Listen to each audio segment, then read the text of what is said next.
South के कुछ लोग सज्जन आए थे, बहुत पुरानी बात कह रहा हूँ, सन 87 की बात है। आचार्य महाराज का चातुर्मास तोवंजी में हुआ और चतुर्वेद संघ के साथ हुआ। उस समय अपराह्न वेला में आचार्य भक्ति संपन्न हुई और मेरे पास एक सज्जन आए, वो साउथ के थे, मैं जानता था, और उन्होंने हाथ जोड़ करके निवेदन किया कि महाराज मुझे डर लगता है। किससे डर लगता है? बोलो। नहीं, मुझे डर लगता है महाराज। किससे? महाराज मैं स्वाध्याय करने से मुझे डर लगता है। तो हमने क्यों? महाराज स्वाध्याय शास्त्र में इस प्रकार के परिणाम करने से नरकायु का बंध होता है, ऐसे परिणाम करने से तिर्यंचायु का बंध होता है, इस प्रकार के विभिन्न प्रकार के परिणाम करने से अनेक प्रकार के कर्मों का बंध होता है। यह चर्चा आगम में मिलती है, इसलिए मुझे डर लगता है। तुम नरक जाने से क्यों डरते हो?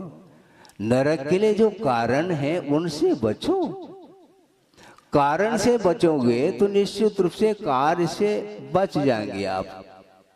कारणाभावो कार्याभावः, कारण का अभाव होगा तो निश्चित रूप से कार्य का अभाव हुए बिना रह नहीं सकता, ये निश्चित बात है। और आपका जो भविष्य है वह किसी के अधीन नहीं, आपके अधीन ही आपका भविष्य निर्धारित है। महाराज मेरा भविष्य कैसा होगा, मेरा भविष्य कैसा होगा? एक प्रसंग और स्मरण में आ रहा है, कह ही देता हूँ, क्योंकि बाद में भी आप कहेंगे महाराज कुछ संस्मरण सुना दो, तो अभी अवसर है, अभी सुना दे तो ज्यादा अच्छा है, सब लोग सुन लेंगे। हैं? क्या कह रहा था मैं?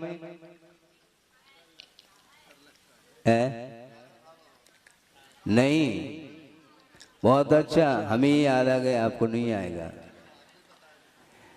कि महाराज हमने सुना है, और एक व्यक्ति से नहीं अनेकों व्यक्तियों से प्राय करके सभी के मुख से हमने ये सुना है कि महाराज आप भविष्य जानते हैं, सच है क्या? तो इसमें क्या संदेह क्यों रखते हो? तो अच्छा महाराज आप हस्तरेखा जानते हैं? हस्तरेखा देखने की क्या आवश्यकता है? फिर कैसे जानते हैं महाराज सबका भविष्य? बहुत सरल रूप से मैं जानता हूँ। मान लो कोई एक व्यक्ति चोरी कर रहा है तो उसका भविष्य जेल होना है, ये पक्की बात है। इसी का नाम तो भविष्य है। जो जैसा करता है उसका निश्चित रूप से फल मिलता है। कारण सदृशम कार्यम, इसी का नाम है। आपके अंदर यदि पवित्र परिणाम है उसका कार्य भी पवित्रतम ही होगा, और आपके भीतर यदि कलुषता रहेगी निश्चित रूप से वह पतन के लिए कारण है। ये आगम का वाक्य है, ये गुरुदेव ने कहा, ये ध्यान रखिए। मैं बार बार इसलिए रिपीट करता हूं कहीं आपको ऐसा लगे कि हम महाराज अपने मनगढ़ंत बात कर रहे हैं। हाँ, कई लोग मनगढ़ंत भी करते हैं और गढ़ंत का त्याग भी करते हैं। गढ़ंत का त्याग है किंतु मनगढ़ंत बातें करते हैं, ये ठीक नहीं है। ये आगम के अनुरूप मैं बात कर रहा हूं, और आगम के आधार से गुरुदेव ने जो बात रखी है उसको आपके सामने पेश कर रहा हूं। उन्होंने ये कहा कि भविष्य किसी दूसरे के आश्रित नहीं, अपने परिणामों के आश्रित ही अपना भविष्य टिका हुआ है। इसलिए आपका भविष्य यदि उज्जवल होगा तो आपका वर्तमान यदि उज्जवल है तो निश्चित रूप से निस्संदेह रूप से भविष्य आपका उज्जवल होगा। और वर्तमान यदि मान लो आपका उज्जवल नहीं है तो भविष्य आप अपेक्षा नहीं रख सकते मेरा भविष्य उज्जवल हो। इसलिए प्रकरण ये था कल कर्मों का आश्रव। आप शांति से बैठे, उपयोग सबका आपकी ओर चला जाएगा, क्योंकि हमें संवर करना है, नहीं तो आश्रव थोड़ी करना है। आप बैठिए, हाँ बिल्कुल। बहुत अच्छा विषय है कि संवर करने के लिए विभिन्न प्रकार के साधन हैं, उसमें अनुप्रेक्षा बहुत एक अच्छा महत्वपूर्ण साधन है, क्योंकि अनुप्रेक्षा के माध्यम से ही हम गुप्ति तक भी पहुंच सकते हैं, ऐसा गुरुदेव का कहना है। मान लो ध्यान लग नहीं रहा है, एकाग्रता नहीं बन रही है, कोई बाधा नहीं, परिवर्तन चाहते हैं आप, कोई बाधा नहीं, और उसमें परिवर्तन करते रहो अनुप्रेक्षा के माध्यम से, कभी अनुप्रेक्षा, कभी आचरण, कभी और इस प्रकार भिन्न भिन्न जो भावनाएं हैं, षोडश कारण भावनाएं हैं, 12 भावना है, मेरी भावना है, और भी बहुत सारी भावनाएं हो सकती हैं। तो उनका आधार आलम्बन लेकर के हम अपने परिणामों को पवित्र बना सकते हैं, जिसके माध्यम से कर्मों का आश्रव रुकता है। और कर्मों का निरोध, आश्रव का निरोध करना है तो उनका कहना है द्रव्य का चिंतन करो तो भीति समाप्त होगी, और पर्याय का चिंतन करेंगे तो वह नश्वरता क्या है आपके सामने आ सकती है।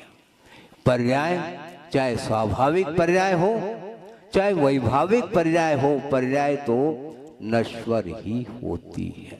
महाराज फिर सिद्ध परमेष्टि बनने के बाद भी फिर नश्वरता, हाँ फिर इसमें क्या दिक्कत, क्योंकि वो भी तो एक द्रव्य है, और द्रव्य है तो उत्पाद में द्रव्ययुक्तम सत, सद्रव्य से लक्षणम ये कहा है, तो वहां पर भी परिणमन होगा। अर्थ पर्याय जिसको बोलते हैं, प्रति समय जो है वह द्रव्य में पर्याय उत्पन्न होती रहती हैं, जिस प्रकार सरोवर में तरंगे उत्पन्न होती रहती हैं, एक क्षण में तरंग उत्पन्न हो जाता है और तत्काल वह विलीन हो जाता है, किंतु सरोवर ज्यों का त्यों विद्यमान रहता है। इसलिए अंत किसी का कब हुआ, अंत नहीं हो सकता, क्योंकि ये द्रव्य का स्वभाव है। किंतु पर अर्थात किंतु सब मिटता सा लगे, मिट नहीं रहा, मिटता सा लगे, पतझड़ पुनः वसंत ऐसा कहा।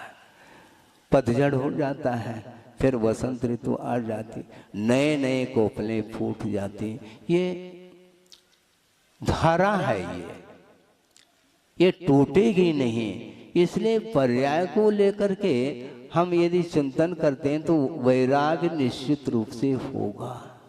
अपनी अपनी बार, जब बारी आ जाती है उस समय नहीं डरना, क्योंकि मृत्यु से नहीं डरना हमें। और वस्तुतः मरण का एहसास किसी को नहीं होता क्या? हम पूछ रहे हैं आपको, मरण का एहसास होता है? बोलो, होता है? नहीं हो सकता है।